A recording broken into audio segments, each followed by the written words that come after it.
वज़ीर मुमलिकत बराए दाखिला तलाल चौधरी ने कहा है कि बलोचिस्तान में दहशतगर्दी ऑपरेशन सिंदूर का तसलसल है। भारतीय प्रॉक्सी सॉफ्ट टारगेट को निशाना बना रही हैं।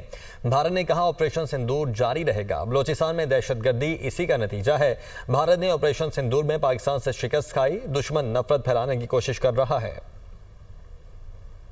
बलूचिस्तान में हिंदुस्तान की प्रॉक्सीज, ये जो वो कहते हैं ना ऑपरेशन सिंदूर चलता रहेगा, ये उसकी कंटिन्यूटी है। ऑपरेशन सिंदूर के पहले फेज में वो बुरी तरह उन्हें शिकस्त उन्होंने खाई है पाकिस्तान के हाथों।